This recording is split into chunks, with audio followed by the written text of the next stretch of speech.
अस्सलाम वालेकुम। जीत की सोच में खुशामदीद। मैं हूं आपका मेजबान Luqman Ali. Asia cup 2025 super 4 मरहले का आज से आगाज हो रहा है और कल पाकिस्तान सुपर 4 मरहले का बाकायदा आगाज करेगा इंडिया के खिलाफ अपने मैच से। और आज जो मैच होने जा रहा है सुपर 4 का पहला मैच श्रीलंका वर्सेस बांग्लादेश खेला जाएगा। और रात एक मैच हुआ जो आखिरी मैच था पहले मरहले का, उसमें इंडिया ने ओमान को शिकस्त दी है, लेकिन ओमान बहुत अच्छा खेला और अपने तरफ से उसने एक अच्छी टीम जो खेल रही है इंडिया इस टूर्नामेंट में उसके खिलाफ बेहतर क्रिकेट खेली है, लेकिन उसको शिकस्त हुई है और इंडिया ने यह मैच जीता है।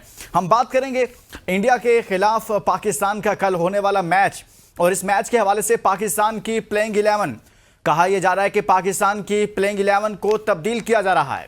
कहा यह जा रहा है कि पाकिस्तान के ओपनर्स को भी तब्दील किया जा रहा है। और जब ओपनर्स की बात करते हैं तो कहा यह जा रहा है कि फखर जमान को बतौर ओपनर खिलाया जाएगा। और उसकी लॉजिक ये पेश की जा रही है कि माजी में भी फखर जमान जब पाकिस्तान टीम नंबर 1 थी रैंकिंग में, तब भी फखर जमान ही ओपनिंग किया करते थे और बतौर ओपनर उन्होंने बहुत सारे मैचेस जितवाए, बहुत अच्छे रन्स किए। और अब साइम अयूब चूंकि अच्छा परफॉर्म नहीं कर पा रहे तो फखर जमान से इंडिया के खिलाफ ओपनिंग करवाए जाने का इम्कान है। और प्लेइंग 11 की बाकी बात करें तो सलमान अली आगा इसका हिस्सा होंगे। इसी तरह से फखर जमान का मैंने आपको बता दिया, साइम अयूब, मोहम्मद हारिस को बरकरार रखा जा रहा है।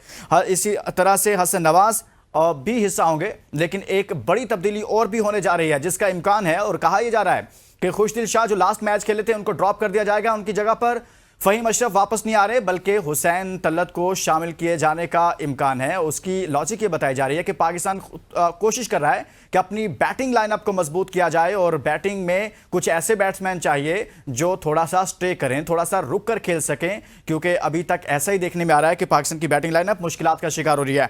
उसके बाद प्लेइंग 11 का हिस्सा है शाहीन अफरीदी, मोहम्मद नवाज और इसी तरह से सुफियान मुकीम, अब्रार अहमद पाकिस्तान की इंडिया के खिलाफ प्लेइंग 11 का हिस्सा होंगे। और इब्तदाई तौर पर यही बताया जा रहा है ज़राए से कि पाकिस्तान क्रिकेट बोर्ड की जो सिलेक्शन कमेटी है वो इसी पर चल रही है, लेकिन हो सकता है कि एंड टाइम पर पिच को देखते हुए सुफियान मुकीम और साथ में हारिस रऊफ के दरमियान कुछ चेंजेस हो सकती हैं, लेकिन अभी तक यही है कि सुफियान मुकीम को वापस लाया जाएगा। इस हवाले से बात करेंगे कि पाकिस्तान को अगर इंडिया से जीतना है तो क्या प्लान करना है, किस तरह से क्रिकेट खेलना है और कैसे हम इंडिया को शिकस्त दे सकते हैं। लेकिन उससे पहले कि हम उस पर बात करें, मैं मजमूई तौर पर और भी इस टूर्नामेंट पर भी अब तक के जो मैचेस हुए हैं वहां पर यहाँ पर क्या कुछ होता रहा है, लेकिन उससे पहले अपने तारुफ करवाऊंगा। मेरे साथ ज़बरदस्त पैनल मौजूद है, स्पोर्ट्स एक्सपर्ट हैं, क्रिकेट एक्सपर्ट हैं, अली ताबिश। अली बहुत बहुत शुक्रिया, आपने हमारे लिए वक्त निकाला। उनके साथ तशरीफ रखते हैं Fahad Liaquat, first class cricketer हैं, पाकिस्तान की तरफ से अंडर 19 खेले हैं। बहुत शुक्रिया फ़हद, आपने भी हमारे लिए वक्त निकाला। अली, आपसे डिबेट का आगाज़ करता हूँ, लेकिन उससे पहले मैं ये चाहता हूँ कि हम थोड़ा सा जायजा लें इस टूर्नामेंट में पहले राउंड का कि बैटर्स ने कैसा परफॉर्म किया और बॉलर्स ने कैसा परफॉर्म किया है। टॉप 5 की बात करें तो यूए के बैटर जुनेद, बल्कि जब हम बॉलर्स की बात करते हैं तो यूए के बॉलर जुनेद यहाँ पर हमें नजर आ रहे हैं टॉप 5 में। टॉप पर उनके मैचेस हैं 3, विकेट्स उनकी 9 हैं।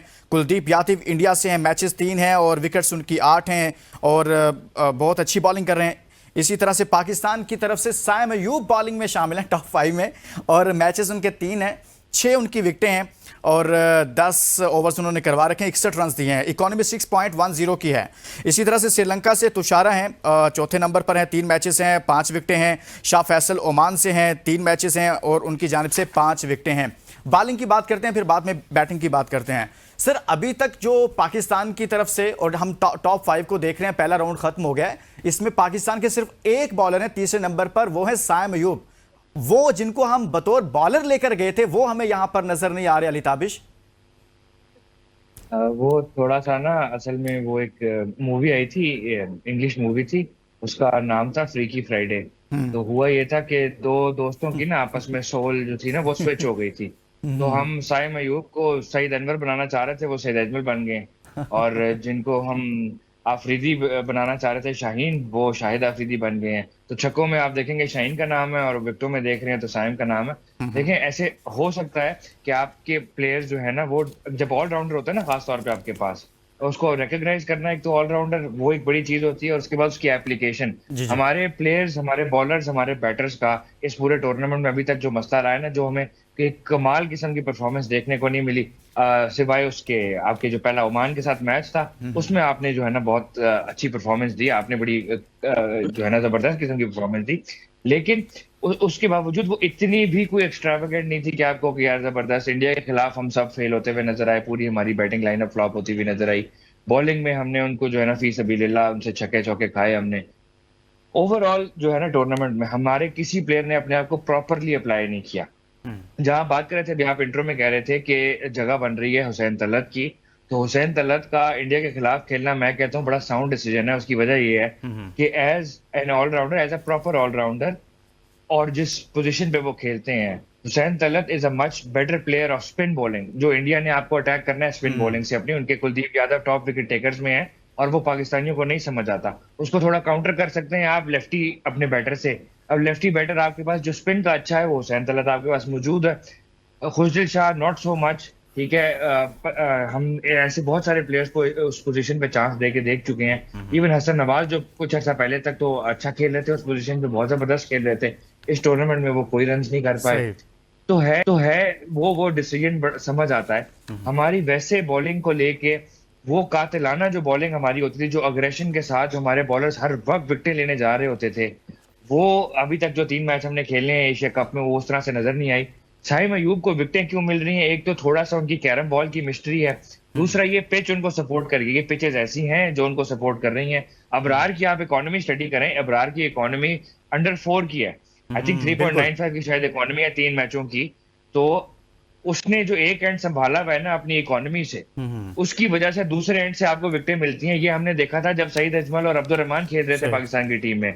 अब्दुल रहमान आके सारे रन रोक लेते थे, सईद अजमल आके अपनी 2 मिस्ट्री गेंदें कराते थे और विकेट मिल जाती थी। तो ये आप कह रहे हैं कि वो वाली पिक्चर हमें यहाँ पर साइम बिटवीन अबरार नजर आ रही है हमें। फहद जब हम आके जी फहद पाकिस्तान के बॉलर्स की बात कर रहे हैं और मैंने टॉप 5 के आपके सामने रखे कि यूएई के बॉलर हैं वो टॉप पर हैं, जबकि पाकिस्तान का मेन बॉलर कोई भी नहीं टॉप 5 में, जबकि साइम तीसरे नंबर पर ज़रूर मौजूद हैं। पाकिस्तान की तरफ से शाहीन अफरीदी या फिर सुफियान मुकीम या फिर इसी तरह से अबरार अहमद या हमारे जो दीगर बॉलर्स हैं वो क्यों नहीं जगह बना पाए या क्यों इतना अच्छा परफॉर्म नहीं कर पाए साइम के अलावा? भाईजान हमारे बॉलर माशाल्लाह छक्कों में जो सबसे आगे चले गए हैं, तो वो बॉलिंग में पीछे रह गए हैं। हाँ, बात ये है, अली ने बड़ा अच्छा एक्सप्लेन किया है।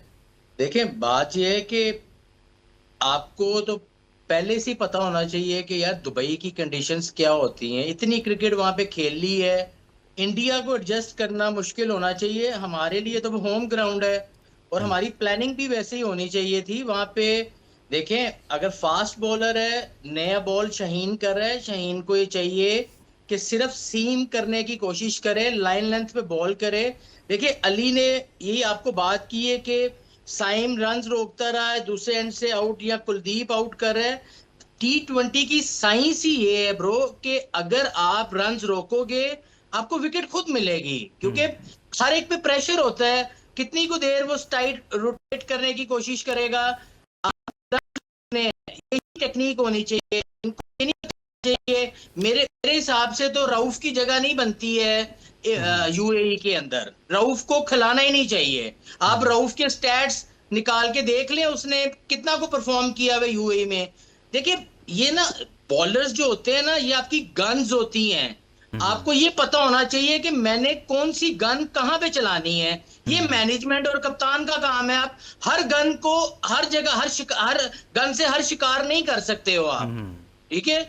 और अब देखे, जहां पे साइम इतना आउट कर रहा है, अच्छे बॉलिंग कर रहा है, तो आप खुद ही समझ जाएं कि विकेट्स पिचेस जो हैं वो थोड़ी डिफिकल्ट है। अच्छा, मैं आपको बताऊं, शारजा की पिच जो है वो डिफरेंट बिहेव करती है, दुबई वाली पिच डिफरेंट बिहेव करती है। लेकिन आपका एक मैच श्रीलंका के साथ है अबू धाबी के अंदर।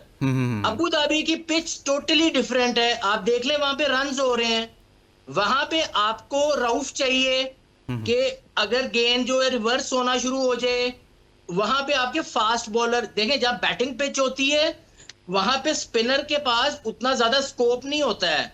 वहां पे फास्ट बॉलर को थोड़ी सी पेस दिखा के ब्लॉक होल्स के अंदर बॉलिंग करनी पड़ती है। लेकिन ये जो पिच है दुबई की, ये बैटर्स को अर्ली ऑन सरवाइव करना है और स्पिनर्स को अटैक करना है और फिर इंडिया के खिलाफ हमें एग्रेशन दिखाना है। या इंडिया के साथ जो है ना हमारी टैलेंट वॉर नहीं होती है, सही। इंडिया के साथ हमारी साइकोलॉजिकल वॉर होती है। देखिए उस दिन जो उन्होंने आगे हरकत की वो शेक हैंड वाली, वो सारी साइकोलॉजिकल हरकत थी, उसका क्रिकेट से लेना देना नहीं था। इसीलिए हमें भी अपनी बॉडी लैंग्वेज ऐसी रखनी चाहिए। हमें ये फहद ये सवाल मैं अलग से आपके सामने रखूंगा कि पाकिस्तान को क्या प्लान करना है। अभी हम चूंकि डिस्कस कर रहे हैं कि हमारे बैटर्स और बॉलर्स पहले राउंड में कहां पर स्टैंड कर रहे हैं और क्यों अच्छी परफॉर्मेंस नहीं दे सके, या अच्छी परफॉर्मेंस जो दे रहा है तो उस पर भी यानी कि तारीफ भी हम उसकी करेंगे। तो बैटर्स की कुछ बात कर लेते हैं जो टॉप 5 रहे हैं पहले राउंड में एशिया कप में अभी तक। उनमें श्रीलंका के निशंका हैं, मैचेस उनके 3 124 रन हैं, 41 की एवरेज के साथ खेल रहे हैं, 149 का स्ट्राइक रेट है। मोहम्मद नबी अफगानिस्तान से 3 मैचेस 108 रन और 36 की एवरेज, 171 का उनका स्ट्राइक रेट है। मोहम्मद वसीम यूएई से हैं, मैचेस उनके 3 102 रन हैं, एवरेज उनकी 34 की है, स्ट्राइक रेट 112 का है। अभिषेक शर्मा इंडिया से हैं, 3 मैचेस 99 रन हैं और 33 की एवरेज, 225 का स्ट्राइक रेट है। लिटन दास बांग्लादेश से 3 मैचेस 96 रन, एवरेज उनकी 32 की है, स्ट्राइक रेट 126 का है। अच्छा ये देखें, आपने जिन बैट्समैन के नाम लिए हैं इसमें ना कोई इंडिया के इतने सारे टॉप बैट्समैन है, किसी का नाम नहीं है। पाकिस्तान के सारे टॉप बैट्समैन है, किसी का नाम नहीं, क्योंकि वही तो कह रहा हूं कि पाकिस्तान इंडिया के मैचेस ही दुबई के पिच पे हुए हैं। ये श्रीलंकन बैट्समैन का आप नाम ले रहे हैं, इन्होंने अबू धाबी में मैच खेले हैं। तो ये भी बेसिकली टूर्नामेंट जो टूर्नामेंट कमेटी है, जो भी टूर्नामेंट का इंचार्ज है, उसको ये पता होना चाहिए कि यार हमें पिचेस तीनों ग्राउंड में एक जैसी देनी है, ताकि जिस चीज के मैचेस जहां जहां आ रहे हैं उनके लिए हेल्थी एटमॉस्फेयर हो। ये तो मेरे हिसाब से तो ये सही है। अब बड़ा अहम नुक्ता आपने उठाया फहद के, चूंकि जो बड़े टूर्नामेंट के अंदर जैसे इंडिया बड़ी अच्छी क्रिकेट खेल रहा है, उसका कोई बैटर इस तरह से शामिल नहीं है। अभिषेक हैं, वो भी चौथे नंबर पर हैं और बहुत कम रन हैं उनके भी, कोई खास परफॉर्मेंस नहीं है। तो लेकिन छोटी टीमों के प्लेयर्स अच्छा परफॉर्म कर रहे थे। उसकी वजह यह है, जैसे फहद कह रहे थे, कि पिचेस डिफरेंट थी, कंडीशन थोड़ी सी डिफरेंट मिली हैं। एक ब्रेक लेते हैं, ब्रेक के बाद वापस आते हैं तो मजीद बात कर रहे हैं। पाकिस्तान इंडिया का मुकाबला होने जा रहा है और इस मुकाबले में अगर पाकिस्तान ने इंडिया को हराना है तो क्या प्लान करना पड़ेगा, क्या करना पड़ेगा, इस ब्रेक के बाद बात करेंगे। Stay with us.